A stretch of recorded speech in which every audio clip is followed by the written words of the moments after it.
سڵتان لێبێ گرنگترین بابەتەکانی ڕۆژنامەوانیتان پێشکەش دەکەم لە وتارێکدا بۆ هاڤینگتۆن پۆست باڵۆزی پێشووی ئەمریکا لە مەغریب داوای پڕچەکردن و ڕاهێنانێکی باش بە هێزەکانی پێشمەرگە دەکات بۆ ڕوبەڕووبوونەوەی داعش.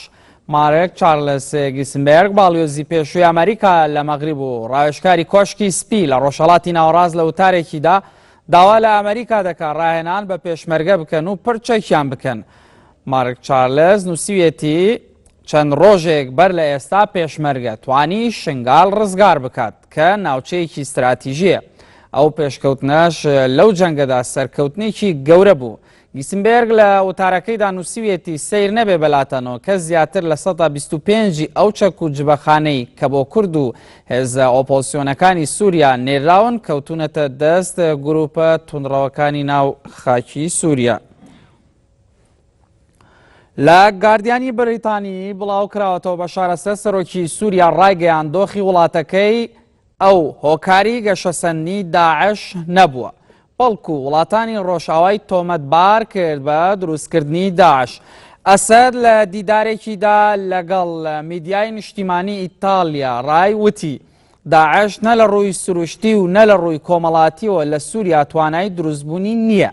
ئەسەد ڕایگەیاند داعش بە پشتیوانی تورکیا و سعودیا و قەتەر و بەدڵنیاییەوە بەهۆی سیاسەتی ڕۆژئاواوە کە بە شێوەی جیاواز پشتیوانی بووە بۆ داعش توانیان لە پاریس و لە چەندین شوێنی تر قەسابخانە ئەنجام بدەن. ئەسەد ڕایگەیان داعش لە سووریا سەری هەڵنەداوە بەڵکو لە عێراقەوە و بەر لەوێژ لە ئەفغانستان سەری هەڵدا. بەشار ئەسەد بۆ پشتیوانی لە قسەکانی خۆی وتەیەکی تۆنی بڵێر سەرۆکوەزیرانی پێشووی بەریتانیایی بە بەڵگە هێناوە کە وتبووی جەنگی عێراق یارمەتیدەری دروستبوونی داعش بووە.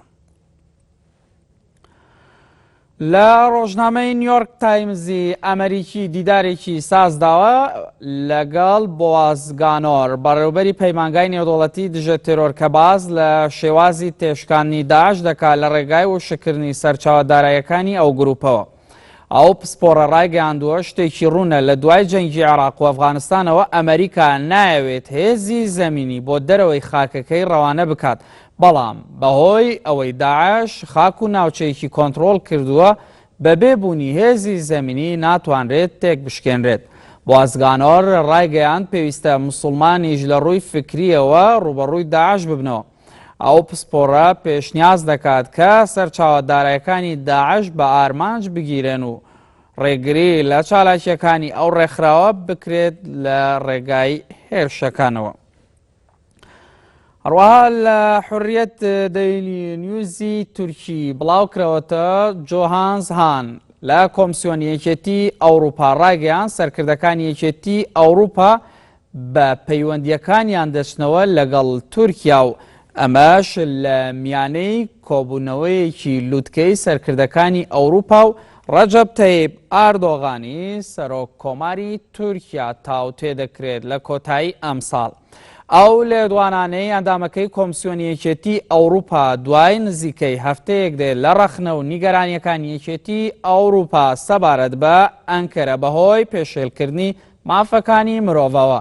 ئەندامەکەی کۆمسیۆنی یەکێتی ئەوروپا ڕایگەیاند قۆناغێکی نوێ لە پەیوەندیەکانی یەکێتی ئەوروپا و تورکیا دەست پێ دەکات و چاوەڕوان دەکرێت ڕێکەوتنێکی کۆتایی لە نێوان تورکیا و یەکێتی ئەوروپا بێتە ئاراوە سەبارەت بە پرسی پەنابەران. گرنگترین بابەتەکانی ڕۆژنامەوانین پێشکەشکردن باختەوەر بن.